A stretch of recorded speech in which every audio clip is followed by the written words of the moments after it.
कलकत्ता निवासी परमहंस राम कृष्ण देव जी के जगत प्रसिद्ध शिष्य भक्त शिरोमणि स्वामी विवेकानंद जी महाराज के वचन। सत्संग योग भाग 2। विशाल ब्रह्मांड में भी ब्रह्मा हिरणगर्भ अथवा समष्टि महत्व पहले अपने को नाम में और फिर रूप में अर्थात इस दृश्यमान दिखलाई देने वाले जगत के रूप में प्रकट करते हैं। यह व्यक्त और इंद्रिय ग्राह्य जगत ही रूप है। इसकी ओट में अनंत अव्यक्त स्फोट है। स्फोट का अर्थ है संपूर्ण जगत की अभिव्यक्ति का कारण शब्द ब्रह्म।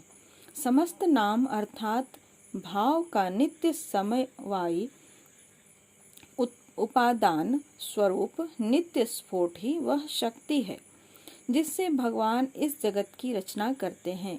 केवल इतना ही नहीं, भगवान ने पहले अपने को स्फोट रूप में परिणत किया और फिर इस स्थूल दृश्यमान जगत के रूप में। इस स्फोट का एकमात्र वाचक शब्द ओम है। जब यत्न करने पर भी भाव से शब्द को अलग नहीं किया जा सकता, तब इस ओमकार और इस नित्य स्फोट में नित्य संबंध मिलता है। इसलिए यह बात बड़ी सरलता से समझी जा सकती है कि ओमकार रूप संपूर्ण नाम रूप का जनक है। इसी पवित्रतम शब्द ओम से जगत की रचना हुई है।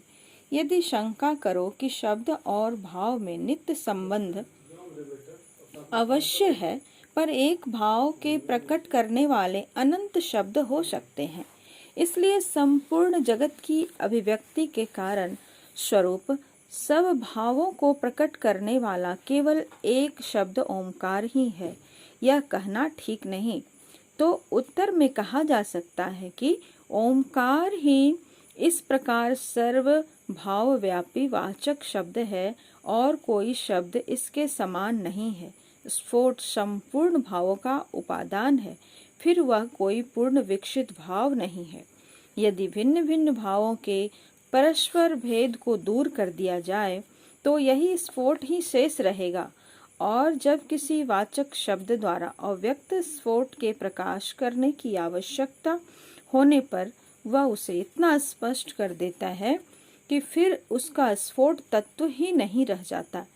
ऐसी दशा में जिस शब्द द्वारा बहुत ही अल्प परिमाण में विशेष भावापन्न हो और जो यथासंभव उसके स्वरूप को प्रकाशित करे, वही उसका सबकी अपेक्षा प्रकृतवाचक है।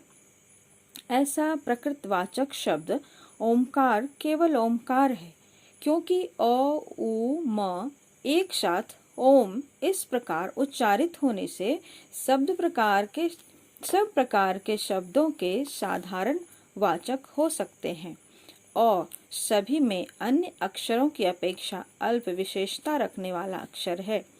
इसलिए गीता में श्री कृष्ण ने कहा है, मैं अक्षरों में आकार हूँ। प्रत्येक स्पष्ट उच्चारण किया जाने वाला शब्द मुख में जिह्वा के मूल से लेकर होठों तक स्पर्श करके बोला जाता है। औ का उच्चारण कंठ से होता है। म ओष्ठ शब्दों में अंतिम अक्षर है और उ जिह्वा मूल से आरंभ होकर होठों पर समाप्त होने वाली शक्ति के पूर्ण भाव का द्योतक है।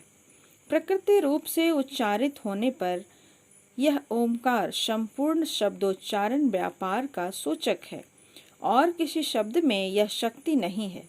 इसलिए ओमकार ही स्फोट का ठीक उपयोगी वाचक है और स्फोट ओमकार का प्रकृतिक वाच्य और वाचक अलग नहीं हो सकते।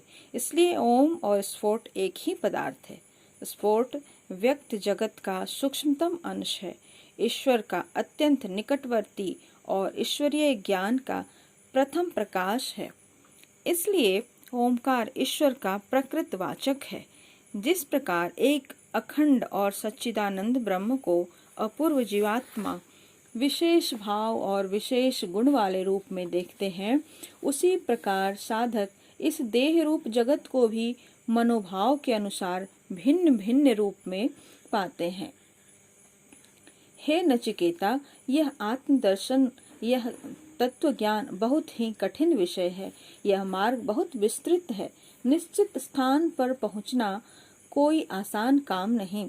जिन्हें बहुत ही सूक्ष्म दृष्टि मिली है, केवल वे ही उसका दर्शन कर पाते हैं, वे ही उसको समझते हैं। परंतु इसमें निराश होने की बात नहीं। उठो, जागो और कर्म निरत हो। जब तक लक्ष्य पर न पहुंच सको, अपने उद्योग में शिथिलता मत आने दो। तत्ववेत्ताओं का मत है कि यह मार्ग इतना कठिन है कि इस पर चलना छुरे की धार पर चलने के समान है। जो हर तरह की विषय वासना, रूप, रस और स्पर्श से परे है, जो सदा समान अवस्था में रहता है, जो आदि अंत से रहित है, जो अभेद और अखंड है, साथ ही बुद्धि के द्वारा भी गम्य नहीं है, उसी को, केवल उस सर्वनियंता को हृदयंगम करके मनुष्य मृत्यु के मुख से अपनी रक्षा कर पाता है। इस प्रकार यम ने नचिकेता को यह लक्ष्य स्थान बताया जिस पर मनुष्य पहुंचना मनुष्य मात्र का कर्तव्य है। यम के इन उपदेशमय वाक्यों से पहली बात जो हमें ज्ञात होती है वह यह है कि जन्म, मृत्यु, दुख, क्लेश तथा मन को चंचल करने वाले अन्यान्य विषयों पर जिनकी संसार में हमें सामना करना पड़ता है, सत्य का ज्ञान प्राप्त करने पर ही विजय मिल सकती है। सत्य क्या है? जो सदा एक रूप में ही रहता है, जिसमें किसी प्रकार का परिवर्तन नहीं होता, वह है मनुष्य की आत्मा। बाद को यह बात बताई गई है कि उसे जानना आसान काम नहीं है। जानने का तात्पर्य केवल बौद्धिक ज्ञान से नहीं है। इसकी निष्पत्ति तो तभी हो पाती है जब मनुष्य को सिद्धि मिल जाए। यह बार बार पढ़ चुके हैं कि इस मोक्ष का हमें प्रत्यक्ष ज्ञान अनुभव करना है। उसे हम नेत्रों से नहीं देख पाते। इसका प्रत्यक्ष अनुभव ही मनुष्य ही सूक्ष्म होता है, जिसके द्वारा दीवार तथा पुस्तकें आदि दृष्टिगोचर होती है, वह तो स्थूल है। परंतु वह प्रत्यक्ष जिसके द्वारा सत्य की अनुभूति होती है, उसे बहुत सूक्ष्म होना चाहिए, और वही इस ज्ञान का सारा रहस्य है। इसके बाद यम कहते हैं कि मनुष्य को बहुत ही विशुद्ध होना चाहिए। वह विशुद्धता ही उस सर्वनियंता की अनुभूति का मार्ग है। चाहे आगे चलकर वे हमें उस आत्मा ब्रह्मा की प्राप्ति के और मार्ग बताते हैं। वह स्वयंभू इंद्रियों से बहुत दूर है। इंद्रियां वह करण अर्थात यंत्र है जो बाह्य जगत को ही देखती है, परंतु वह स्वयंभू आत्मा अंतर्दृष्टि से ही देखा जाता है। तुम्हें यह स्मरण रखना चाहिए कि जिज्ञासु इस तत्व के जानने की अभिलाषा करने वाले के लिए जो योग्यता अपेक्षित है, वह है दृष्टि को भीतर की ओर आकर्षित करके आत्मा को जानने की अभिलाषा। इस प्रकृति में हम जिन मनोहर वस्तुओं को देखते हैं, वे बहुत ही सुंदर हैं, परंतु उनकी ओर अवलोकन करना ईश्वर के दर्शन का मार्ग नहीं है। हमें यह सीखना चाहिए कि हम अपनी दृष्टि को किस प्रकार अंतर्मुखी कर सकते हैं। नेत्रों की बाह्य जगत को देखने की अभिलाषा को निवृत्त कर देना चाहिए। जब आप किसी ऐसी सड़क पर जिस पर की भीड़ भाड़ अधिक होती है चलते हैं, तो आपको अपने साथी की बातचीत सुनने में बड़ी कठिनाई पड़ती है।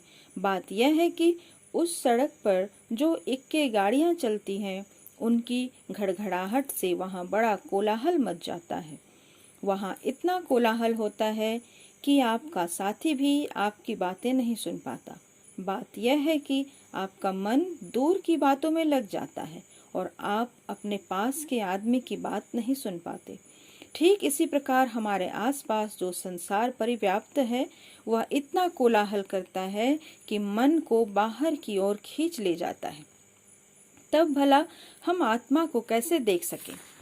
वह तो अंतर्दृष्टि से परिदृशित होता है।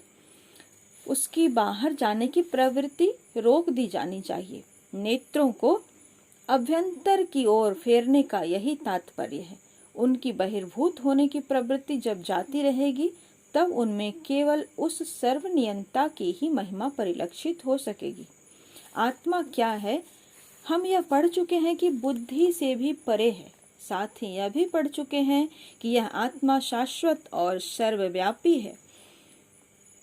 आत्मा भी निर्लेप और निर्विकार है।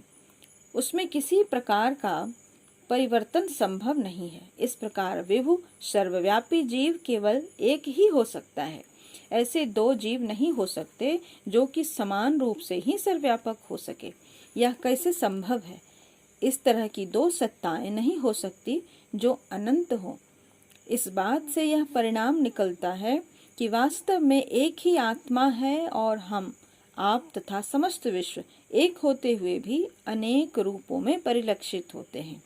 जिस तरह एक ही अग्नि संसार में प्रवेश करके अपने आप को ही भिन्न भिन्न मार्गों में व्यक्त करती है, ठीक वैसे ही यह आत्मा प्राणी मात्र की आत्मा होकर अपने आप को विविध आकारों में प्रदर्शित करती है।